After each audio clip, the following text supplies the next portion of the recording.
Hello and welcome to Screen Facts with Jason Davis, your movie trivia and discussion podcast, a production of Jason Davis VoiceOver, jasondavisvoice.com/podcast. Joining me for this episode, my good friend, Erik Reitz. Hello, sir. Hi, Jason. How you doing? Good. Welcome back to another episode. Great to have you. I'm psyched to be here. So we're going to talk about a movie today. I forgot how great this movie is. Yeah, me too. And Kathy actually was like, I don't even know if I want to watch it. Really? Yeah.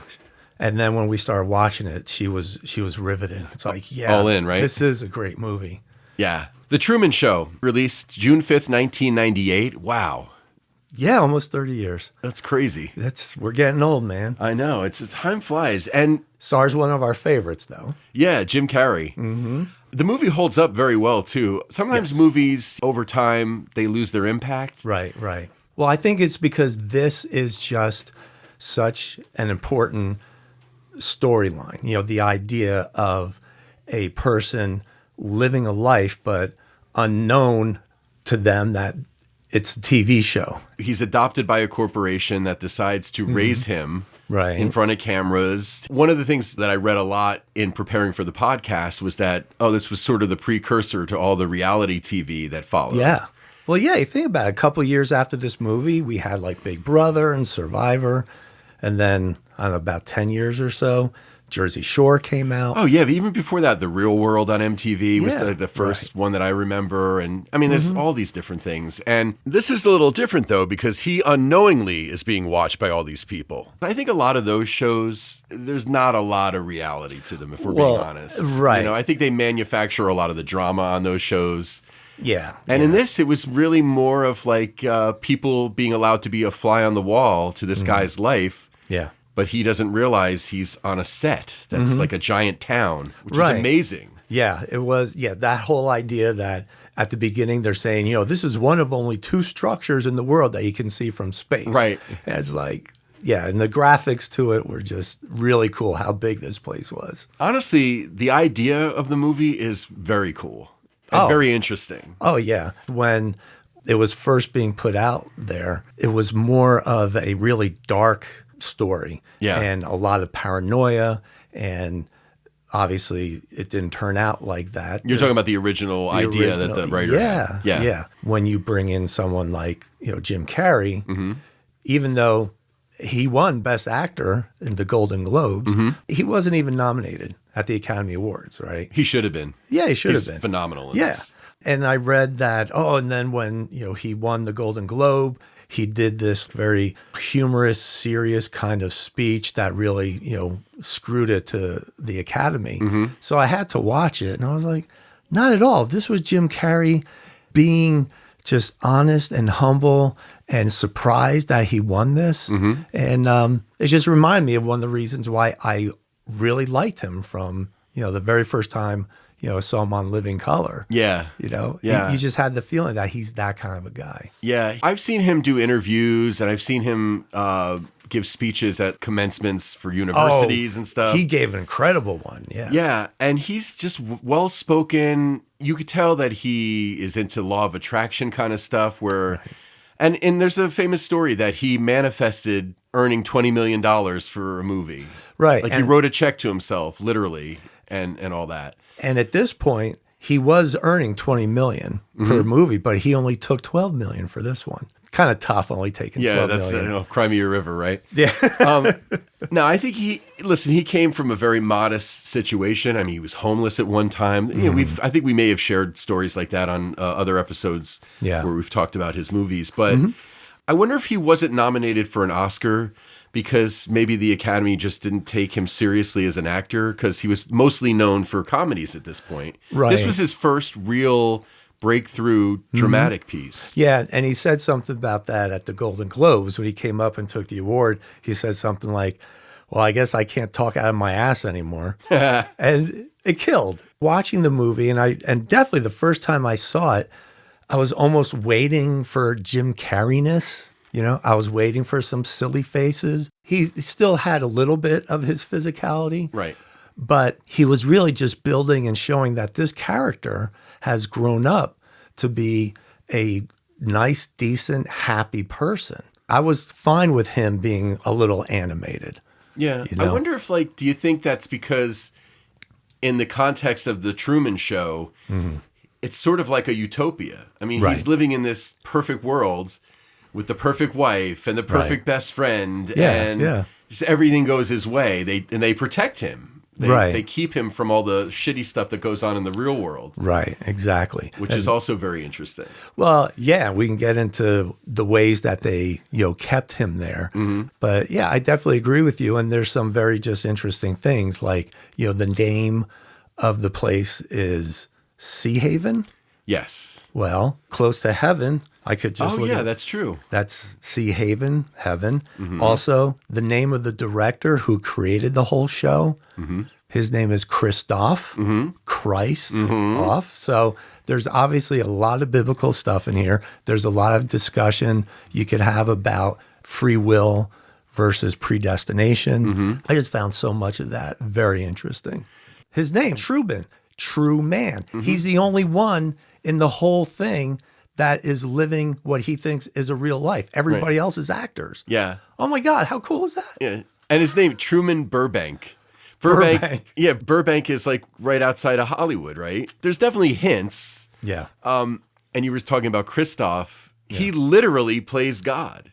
He does. Not only with how he's controlling everything that happens to Truman, but toward the end of the movie when he's trying to get to Fiji, right? Right, yes. And he's on the boat. And then Christoph is like, all right, hit him with rain and wind and try and capsize him and all this stuff. And the other people working the controls are feeling bad. They're They're like, this is a human being. Right. And so it was so great. You're really rooting for him. And then all the people that are watching the show, we get to see clips of people at the Truman bar. Right. This guy who's in his bathtub. Those guards, those security guards. So we're seeing bits of the audience and their reactions. And the funny thing about that is I'm watching the movie, and for a moment, I kind of forgot that those people were in the real world watching him. Oh, really? For whatever reason, I was thinking they were part of Truman's world watching him, but they're not. They're actually like people like you and I would be watching from the outside in. Right, right. So it's very fascinating. Well, I thought it was cool, too, just to think about, why is the Truman Show so popular? You're watching somebody else's life 24/7. Yeah, Sue and I watch some reality TV, not a lot, but the stuff that we watch is definitely entertaining. Yeah, we watch reality things. And why is that? Are we not happy enough with our lives that we're living a fantasy through, these other people? I just think that it's something to kind of question about this whole thing of reality. I think the reason Sue and I like to watch is not because we're trying to live somebody else's life or we're jealous or whatever. I find it fascinating to see what younger people are doing nowadays, especially in the dating world and all that, because it's a different world out there. Yeah. And I'm so grateful that that's not my life anymore. Oh, man. Yes, I totally agree. Anyway. But, when we talk about this whole thing, we have to talk about the media. How does the media affect our thoughts, and it influences what we see and do in our actions. And, media, in one way, it imitates life, but then it also, life will imitate the media because of what we're seeing. And it goes back and forth until, what is the actual reality? Yeah. I think there's a very skewed view nowadays. You don't want to sound like a conspiracy theorist or paranoid or anything, but it's really hard to trust or believe in anything you see anymore, especially now with AI, how everything could be manipulated. Right. So I don't know. You have to trust your instincts a little bit, maybe. So let's get back into talking more about the movie without getting too far off on a tangent. So the movie was very successful. It made close to $265 million worldwide.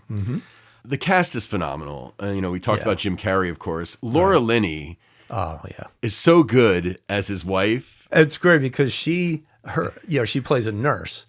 Her mom was an oncology nurse. Oh, wow. So she took a little bit of that from her. What a great way to honor her mom. And also, I liked how that world was kind of a 1940s vibe. Yes. Like Leave It to Beaver or like Ozzie and Harriet. Yes. Very like, yeah. Right. Well, Weir, the director, when he was kind of developing the concept, he looked at Norman Rockwell paintings and, things like that to give him the feeling of just what the world was like then. And just simple stuff, like even just seeing what Truman is wearing, the way that Laura Linney, his wife is very 50s wife, like, hi, honey, I'm home. Let me make you dinner, that kind of thing. I While love how also doing commercials. I was going to say, I love how she weaves in the product placement because, it's commercial free, but they have to pay for it somehow, right? Right. So the way it's done, and they were very deliberate, the director and the writer and everybody involved. It was a deliberate choice to make it so over the top as a sort of a social commentary on product placement in movies and ads. Oh, and how clearly. You're beat over the head with this stuff. Oh, yeah. One of my favorite parts is those twins that, as Truman's walking to work, those two guys. The older guys, They always like grab them and push them up against the wall. Right. And there's always a different advertisement That's there. right. So it's like, and those two guys were actually cops from the local area. Oh, so, and they got in the movie. Oh, that's phenomenal. And Weir saw them reacting. Just the way those two guys were like palling around with the crew. He was like, these guys are great. So he put them in. Yeah, they were naturals. So there's another little funky reality thing because here's two real cops, but now they're in this make-believe world that we're watching as a real movie. So do you think, so obviously all the people who are in Truman's life, his wife, his friend, the people in the town, they're all paid to be there. They're all actors, right? But do you think they are actually fond of him and they're not just pretending to be because it's a gig? Like it seems like he's obviously a likable guy. Yeah, no doubt. It seems to me very sadly, I would say no. I think the people there were doing the job. His best friend was always there to go and show up with a six-pack right at the time that he needed to be diverted. And that's true. When Truman actually was able to get away and the best friend showed up and they couldn't find him, right away the best friend's like, oh no, he took off and he's true. Like all business. Yeah, that's true. That was that hurt my heart. Yeah. And then the one scene where Truman is like a little off and he kind of is being a little aggressive with his wife. Yeah. And she's like, do something. You know, like she's telling that to the producers. Right. I mean, yes, you can understand. You can understand. She was definitely afraid. He was acting a bit, erratic, over the top. Yeah. But that's why then, and I think that had to be there. Because then we could really, really appreciate the character Lauren. Yes, Lauren. Yeah. Yep. And so that's the thing. When Lauren comes and she does genuinely like him and they start to hit it off, she does try to warn him. Right. The scene on the beach. And she's like, this is all fake. They're going to come to get me and all that. And Kathy and I are like, we're screaming at the television screen. We're like, tell him he's in the TV show. He knows what TV shows are. Right. I love like the TV shows that he watches is all about how wonderful it is to have family and to live close to where you are and all these other factors that they do to make him want to stay. Right. The whole fact how to make him not want to travel to Fiji. Right, exactly. When he was younger, he's in a boating accident and his father dies. Right. Or we think. Right. But regardless, they do all these things to make him not want to leave. And, thankfully for us in the story, Truman is the kind of person who does want more out of life. Right. He's curious. Yeah. I mean, there's plenty of people. And that's the other thing I love about this movie is that the concept is great and everything else. But if you really dig a little deeper while watching it, it's a metaphor for life. It's okay to be comfortable and grateful for what you have, but you should always be curious about what else is out there that you can enjoy. And keep your eyes and ears open. Exactly. Because he could have easily have just shrugged off some of these things that happened and just kept living with his life happily. Sure. But it was definitely his interest in Lauren, I think, that was the motivation for him to want to leave. And you bring up Fiji. Well, the reason, of course, he wanted to get to Fiji was because that's where he was told she was being taken to, because when her dad shows up at the beach to take her away, he's saying, oh, she's paranoid, she's schizophrenic. You're not the first guy she's done this to. Right. We're moving, we're going to Fiji. Yeah. It's like, Fiji? Wow. It's like, it's the other side of the planet. I guess that was the whole idea. Yeah. The way he tries to remember her face by tearing the eyes of actually all the different facial parts from the magazines and stuff. Those were on the back of his picture of his wife. Yeah. Wow. Yeah. I mean, that says something. Yep. He's such a likable character, and you're rooting for him the whole time. Yeah, the fact that Truman was such an intelligent, interesting person and had a silly personality, very creative. That whole scene of him looking in the mirror and using the soap to do the astronaut, that was totally ad-libbed. Yeah, which is awesome. Yeah. Weir was not interested at first. Apparently, him and Carrie had issues with, Jim, he ad-libs, that's his thing. But then it worked out, and obviously Weir became okay with it happening. How could you not want to let him go? Yeah. He's so brilliant, Jim But you Carrey. had to be careful because you didn't want Jim Carrey to be so much Jim Carrey that he turned it into a complete comedy. Yeah, but I think he understood the assignment. You could tell. Jim did, yeah. Yeah. Yeah. Somebody like Jim Carrey, he's got a mind that you got to tap into. Let him do his thing. Oh, yeah. He's going to come up with some good stuff. It might not all be gold, but you're going to get some pieces there that are like, holy shit, this movie just got elevated because of that. Yeah, you'll get nuggets out of him. Yeah. And like you said, the other stars around him were fantastic. Ed Harris, he was nominated for an Academy Award for Best Supporting Role. He did win the Golden Globe for that. He was not the first choice. I thought he was phenomenal, Ed Harris. I thought he was. Who was the first choice? Dennis Hopper actually was doing it. Oh, wow. And then he was having trouble, creative differences between him and Weir. And then either he left or he was let go. And then they bring in Ed Harris. Now, at this point, Jim Carrey was already done with his filming. Oh. So Ed and Jim never saw each other. Yeah, they never met. I read that they never met, even Yeah. though they had scenes together technically, but they were never in the same room together. Right, because technically, Christoph, Ed Harris is up in heaven, in the moon. The moon, and Jim is down there, in the actual set and stuff. It's very cool. The end when Truman crashes into the set, Yeah, the boat, yes, and now he's like, oh well, the illusion is now completely shattered. right. And when Christoph talks to him through the headset, he's like, I can hear you. You can talk to me. Talk to me. Tell me what you're feeling. And it is like he's talking to God. Right. Because his voice is so rich and everything. It's a very cool scene. Yeah. Truman asks him, well, who are you? And Christoph says, I'm the creator of this show. And stuff. And I was like, that was smart, having that little weight there. Yep.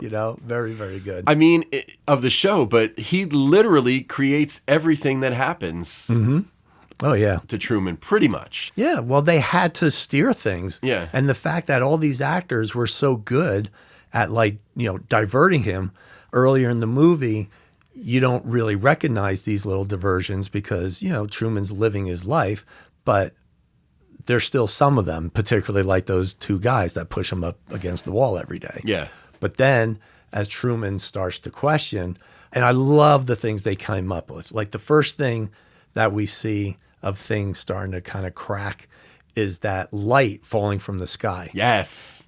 Did you notice the tag on that light? It said Sirius, Okay. which is a very bright star. Right. Lots of cool little Easter eggs like Yeah. that. Yep.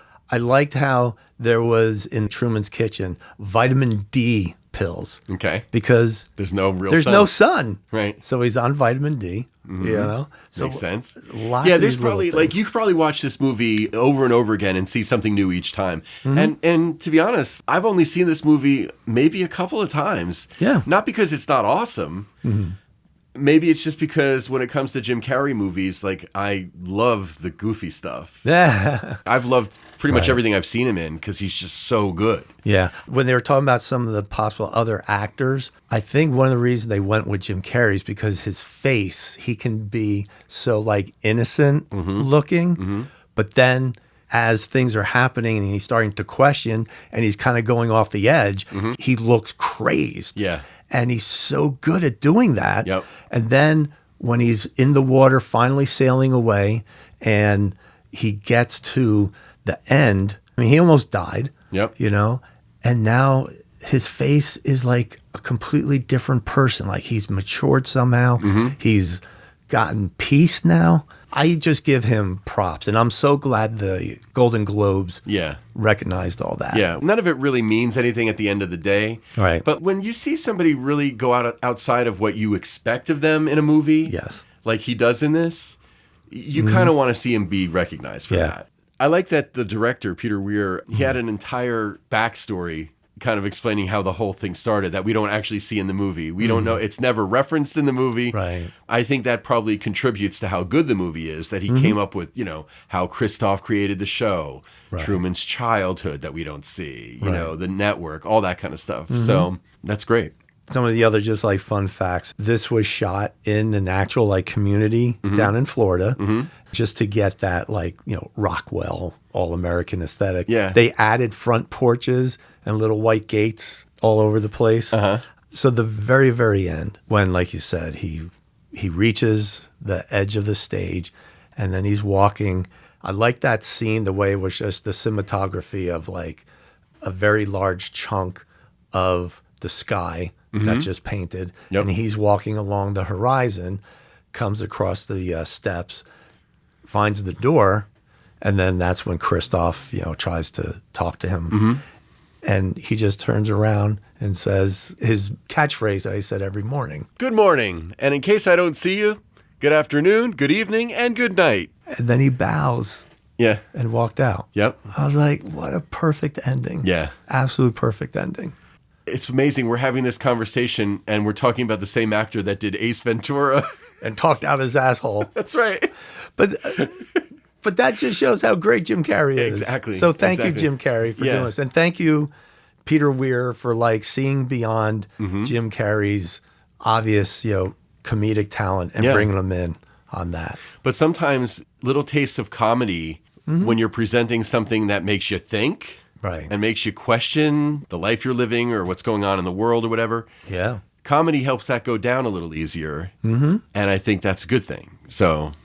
Yes, yes. And that's the beauty of Jim Carrey. Oh, and we love Jim Carrey. We do.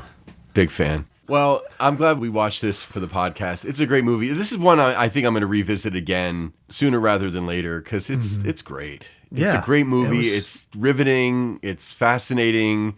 The performances are fantastic. Thought-provoking. Yeah. It's a great flick.